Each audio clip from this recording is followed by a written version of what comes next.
नमस्कार. आपण अनेकदा इतिहास म्हणजे शाळेतल्या पुस्तकातल्या तारखा आणि सनावळ्या असं समजतो. पण खरं तर इतिहास म्हणजे काय, तो कसा लिहिला जातो आणि सत्य नक्की कशाला म्हणायचं, यामागे एक प्रचंड मोठी वैचारिक परंपरा आहे. बरोबर. आज आपण याच पाश्चात्य परंपरेचा धांडोळा घेणार आहोत. आपल्या श्रोत्यांनी पाठवलेल्या माहितीच्या आधारे आपण हा प्रवास समजून घेऊया. कथा सांगण्यापासून ते इतिहासाकडे एक शास्त्र म्हणून पाहण्यापर्यंत. हो, आणि हा प्रवास खूपच इंटरेस्टिंग आहे. कारण यात आपल्याला कळतं की इतिहास ही काही दगडावर कोरलेली गोष्ट नाहीये. अच्छा. तो सतत बदलत असतो. म्हणजे नवीन पुराव्यानुसार, नवीन विचारांनुसार त्याची मांडणीही बदलत जाते. तर आजच्या चर्चेचा उद्देश हाच आहे की युरोपात इतिहासाकडे पाहण्याचा दृष्टिकोन कसा विकसित झाला आणि त्याचे वेगवेगळे टप्पे कोणते होते. उत्तम. मग सुरुवातच एका मूलभूत प्रश्नाने करूया. इतिहास आणि विज्ञान यात नेमका फरक काय? कारण आपल्या श्रोत्यांमध्ये स्पष्ट म्हटलंय की विज्ञानासारखं इतिहासात प्रयोगशाळेत जाऊन घटना पुन्हा घडवून पाहता येत नाहीत. हो, नाहीच पाहता येत. मग इतिहासकार पुराव्यांची सत्यता कशी पडताळतात? हे तर खूप मोठं आव्हान असणार. हेच तर इतिहासकाराच्या कामातलं सगळ्यात मोठं आव्हान आहे. घटना घडून गेलेली असते, आपण तिथे नसतो आणि तिची पुनरावृत्तीही शक्य नसते. त्यामुळे इतिहासकार एखाद्या गुप्तहेरासारखं काम करतात. गुप्तहेरासारखं?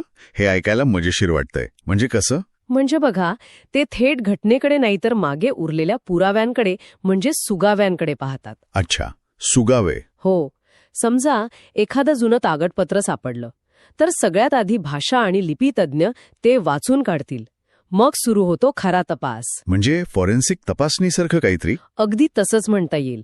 तो कागद कधी तयार झाला, त्यावरची शाई त्या काळातलीच आहे का, लेखकाची अक्षरं, त्याची भाषाशैली जुळते का, त्यावर एखादी राजमुद्रा आहे का, या सगळ्याची कसून तपासणी होते. यालाच कागदपत्रांची अंतर्गत आणि बाह्य छाननी म्हणतात. म्हणजे तो पुरावा खरा आहे की खोटा, हे आधी सिद्ध करावं लागतं. अगदी. आणि मग चण केलं जातं.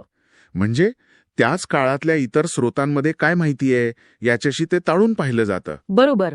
या सगळ्या प्रक्रियेनंतरच त्या माहितीला इतिहासाच्या मांडणीत स्थान मिळतं. ही झाली पुराव्यांवर आधारित आधुनिक पद्धत. पण जेव्हा लिखाणाची परंपराच नव्हती तेव्हा काय? म्हणजे त्या काळात लोक भूतकाळ कसा लक्षात ठेवत होते? तेव्हाही भूतकाळाची जाणीव होतीच, फक्त ती जपण्याची पद्धत वेगळी होती. वडीलधाऱ्यांकडून पूर्वजांच्या पराक्रमांच्या गोष्टी ऐकणे. हो, कथा कहाण्या. हो, गुहाचित्रांमधून महत्वाच्या घटना नोंदवणे किंवा गीत आणि पोवाड्यांसारख्या मौखिक परंपरा, यातून इतिहास एका पिढीकडून दुसऱ्या पिढीकडे पोहोचवला जात होता. आणि या मौखिक परंपरा लिखित नोंदींमध्ये कधी बदलल्या? तो टप्पा कधी आणा? एक मोठा टप्पा होता. उपलब्ध पुराव्यांनुसार याची सुरुवात मेसोपोटेमियातील सुमेर संस्कृतीत झाली. साधारणपणे 4,500 वर्षांपूर्वीचा एक शिलालेख सापडलाय. 4,500 वर्ष? हो, ज्यात सुमेरमधल्या 2 राज्यांमधील युद्धाची नोंद आहे. तो सध्या फ्रान्सच्या लुव्र संग्रहालयात आहे. ही इतिहासाला लेखी स्वरूपात पकडून ठेवण्याची पहिली मोठी झेप होती असं म्हणायला हरकत नाही. इथूनच मग आधुनिक इतिहास लेखनाचा पाया घातला गेला असं म्हणता येईल. पण या आधुनिक पद्धतीला नेमकं आधुनिक का म्हणतात? तिची वैशिष्ट्ये काय आहेत? यातला मुख्य फरक आहे दृष्टिकोनात. आधुनिक इतिहास लेखनाची सुरुवात योग्य प्रश्न विचारण्याने होते आणि हे प्रश्न मानव केंद्रित असतात. मानव केंद्रित म्हणजे काय? म्हणजे यात देव, दैव किंवा चमत्कार अशा गोष्टींना स्थान नाहीये, बरोबर? बरोबर. भूतकाळात माणसाने काय केलं, का केलं आणि त्याचे परिणाम काय झाले यावरच लक्ष केंद्रित केलं जातं. अगदी बरोबर. आणि या प्रश्नांची उत्तरं हवेत दिली जात नाहीत. त्यांना विश्वासार्ह पुराव्यांचा आधार असतो. त्यामुळे मांडणी तर्कसुसंगत बनते. थोडक्यात दैवी शक्तींच्या कथांमधून बाहेर पडून माणसाच्या कृतींचा अभ्यास पुराव्यांच्या आधारे करणं हेच आधुनिक इतिहास लेखनाचं सार आहे. आणि या विचारप्रवाहाची मुळं आपल्याला थेट प्राचीन ग्रीसमध्ये सापडतात. हेरोडॉटस नावाच्या इतिहासकाराने हिस्ट्री हा शब्द पहिल्यांदा वापरला. पण या विचारांना खरी चालना मिळाली ती 18व्या शतकातल्या युरोपात, नाही का? हो, तो काळच वैचारिक क्रांतीचा होता. विज्ञान आणि तत्वज्ञानात मोठी प्रगती होत होती. त्यामुळे विचारवंतांना वाटू लागलं की ज्या वैज्ञानिक पद्धतीने आपण निसर्गाचे नियम समजू शकतो, त्याच पद्धतीने समाज आणि इतिहासाचाही अभ्यास करता येईल. अगदी वस्तुनिष्ठतेला, म्हणजे कोणत्याही पूर्वग्रहाशिवाय सत्य तपासण्याला खूप महत्त्व आलं. आणि याचा परिणाम शिक्षण व्यवस्थेवरही झाला. 1737 मध्ये जर्मनीच्या गॉटिंगन विद्यापीठात इतिहासाला पहिल्यांदा एक स्वतंत्र विषय म्हणून स्थान मिळालं. तो एक ऐतिहासिक क्षण होता, कारण तोपर्यंत विद्यापीठांमध्ये ईश्वर आणि तत्वज्ञानावरच जास्त चर्चा व्हायची. पण इतिहासाला स्वतंत्र स्थान मिळाल्यामुळे त्याला एक शास्त्र म्हणून प्रतिष्ठा मिळाली. आणि एकदा का इतिहासाला हे स्वतंत्र शास्त्रशुद्ध स्थान मिळालं की मग नक्कीच असे काही विचारवंत पुढे आले असतील ज्यांनी या शास्त्राला आकार दिला. आपल्या स्रोतांमध्ये रेने देकार्तचं नाव सर्वात आधी येतंय. हो, रेने देकार्त एक फ्रेंच तत्वज्ञ. त्याचा एक नियम खूप प्रसिद्ध आहे, जो आजही संशोधनाचा पाया मानला जातो. कोणता नियम? तो म्हणायचा, एखादी गोष्ट सत्य आहे असं पूर्ण खात्री होईपर्यंत, म्हणजे निसंशयितपणे सिद्ध होत नाही तोपर्यंत तिचा स्वीकार करू नका. पण हा नियम व्यवहारात थोडा टोकाचा नाही का वाटत?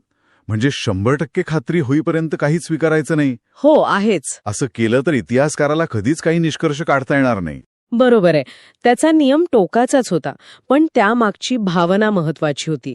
तो सांगत होता की केवळ कोणीतरी सांगितलं म्हणून किंवा परंपरेने चालत आलं आहे म्हणून कोणत्याही गोष्टीवर आंधळेपणाने विश्वास ठेवू नका.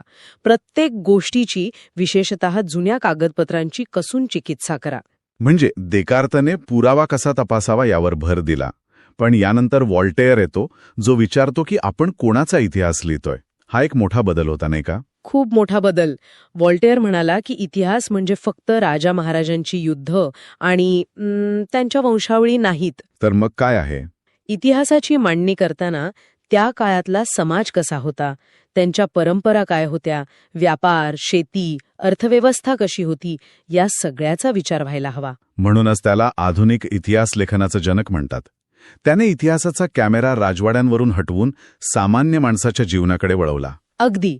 आणि याच काळात जॉर्ज हेगेल नावाचा एक जर्मन विचारवंत एक वेगळीच संकल्पना मांडत होता, द्वंद्ववाद किंवा डायलेक्टिक्स.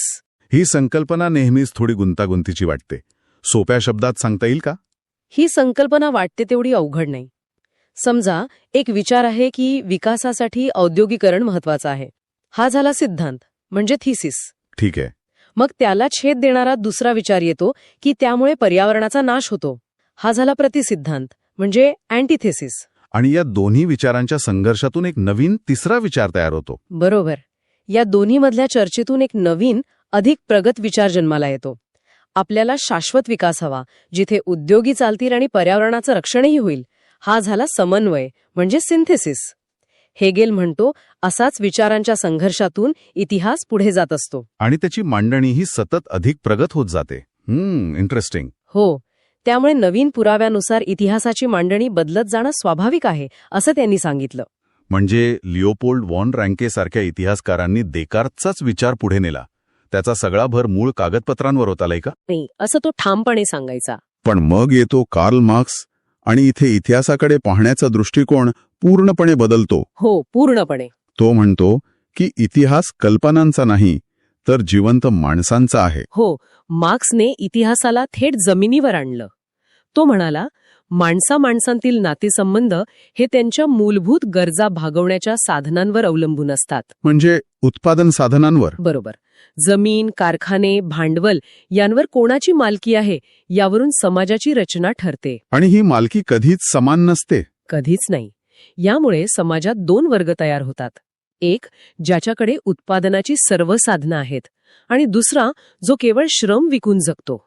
मार्क्सच्या मते या दोन वर्गांमधील संघर्ष हाच मानवी इतिहासाचा गाभा आहे. आणि त्याचा दास कॅपिटल हा ग्रंथ याच विचारांची मांडणी करतो. थोडक्यात, इतिहास म्हणजे वर्गसंघर्षाचा इतिहास. अगदी. 19व्या शतकापर्यंत आपण आलो, जिथे इतिहासासाठी मोठे सिद्धांत आणि नियम मांडले गेले. पण 20व्या शतकात हे चित्र पुन्हा बदलतं. गोष्टी अधिक गुंतागुंतीच्या आणि वैविध्यपूर्ण होतात. इतिहास लेखनाची चौकटच बदलून टाकली. ती कशी? ॲनल्स प्रणालीचे अभ्यासक म्हणाले की इतिहास म्हणजे केवळ राजकीय घडामोडी किंवा मोठ्या नेत्यांच्या कथा नाहीत. आपल्याला त्या काळातील हवामान कसं होतं, सामान्य लोक काय खायचे, शेती कशी करायचे, तंत्रज्ञान कसं होतं, एवढंच नाही, तर लोकांची मानसिकता कशी होती याचाही अभ्यास करायला हवा. बरोबर, अगदी बरोबर. अरे वा. म्हणजे एखाद्या मोठ्या युद्धाचा अभ्यास करताना केवळ राजाच्या रणनीतीचा विचार न करता त्या वर्षी दुष्काळ पडला होता का, हो, सैनिकांना पुरेसं अन्न मिळत होतं का, किंवा लोकांमध्ये युद्धाबद्दल भीती होती की उत्साह होता, या सगळ्याचा विचार करणं. अगदी अचूक. त्यांनी इतिहासाला खूप व्यापक आणि बहुआयामी बनवलं. आणि याच काळात दुसरा एक महत्वाचा प्रवाह जोर धरू लागला, तो म्हणजे स्त्रीवादी इतिहास लेखन. याचा अर्थ इतिहासात कर्तृत्ववान स्त्रियांची नावं जोडणं एवढाच नाही, बरोबर? त्याहून काहीतरी खोल विचार आहे यात. नक्कीच. स्त्रीवादी इतिहास लेखन म्हणजे केवळ इतिहासात स्त्रियांचा समावेश करणे नाही, तर आतापर्यंत जो इतिहास लिहिला गेला त्यातील पुरुषप्रधान दृष्टिकोनाचा पुनर्विचार करणे. अच्छा. इतिहास लिहिणारे पुरुष होते, त्यामुळे त्यांनी ज्या गोष्टींना महत्त्व दिलं त्या पुरुषांच्या जगाशी संबंधित होत्या. युद्ध, राजकारण, अर्थकारण. हो, पण कुटुंब, मुलांचं संगोपन, घराची व्यवस्था, ज्याला पारंपरिकरित्या बायकांची कामं म्हटलं गेलं, त्याकडे दुर्लक्ष केलं. बरोबर. स्त्रीवादी इतिहासकारांनी या दुर्लक्षित विषयांवर संशोधन सुरू केलं. स्त्रियांचं कौटुंबिक आयुष्य, त्यांचे हक्क, त्यांच्या संस्था यावर अभ्यास सुरू झाला. त्यांनी सांगितलं की इतिहासाचं अर्ध सत्य तर या गोष्टींमध्ये दडलेलं आहे. आणि मग येतो मायकल फुको. हा तर सगळ्याच नियमांना आव्हान देणारा विचारवंत वाटतो. तो म्हणतो की इतिहासाची अखंड, सरळ रेषेत मांडणी करण्याची पद्धतच चुकीची आहे. हो, फुकोची पद्धत क्रांतिकारी होती. तो इतिहासाकडे एका पुरातत्वीय उत्खननासारखा पाहतो. पुरातत्वीय उत्खनन? हो. तो म्हणतो इतिहासाची एक सलग कथा शोधण्याचा प्रयत्न करू नका. त्याऐवजी जमिनीचे वेगवेगळे थर खोदून बघा. प्रत्येक थरात तुम्हाला वेगळ्या कल्पना, वेगळे नियम, वेगळी सत्य सापडतील. एखादं उदाहरण देता येईल का? नक्कीच. जसं की वेडेपणाकडे पाहण्याचा दृष्टिकोन. फुको दाखवून देतो की एका काळात वेडेपणाकडे एक दैवी शक्ती किंवा पाप म्हणून पाहिलं जायचं. मग काही काळानंतर तो एक सामाजिक आजार मानला गेला. आणि अशा लोकांना समाजापासून वेगळं ठेवलं जाऊ लागलं. बरोबर. आणि मग आधुनिक काळात तो एक मानसिक आजार मानला गेला, ज्यावर उपचार शक्य आहेत. म्हणजे वेडेपणा ही संकल्पना तीच राहिली, पण प्रत्येक काळात समाजाने त्याचा अर्थ वेगळा लावला. फुको म्हणतो की हा बदल का आणि कसा झाला हे शोधणं म्हणजे इतिहास. वाह. अगदी.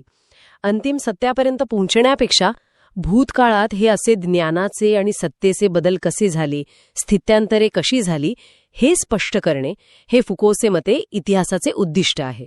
म्हणूनच त्याने या पद्धतीला ज्ञानाचे पुरातत्व असं नाव दिलं. तर या सगळ्या चर्चेचा अर्थ काय? आपण प्राचीन कथांपासून सुरुवात केली, मग इतिहासाला शास्त्र बनवण्याचा प्रयत्न पाहिला, मग त्याचा परीघ सामान्य माणसापर्यंत आणि वर्गसंघर्षापर्यंत विस्तारलेला पाहिला, आणि शेवटी एका सरळ रेषेतील इतिहासाची कल्पनाच नाकारण्यापर्यंत आलो. हो. यातून एक गोष्ट स्पष्ट होते की इतिहास स्थिर नाहीये. अजिबात नाही.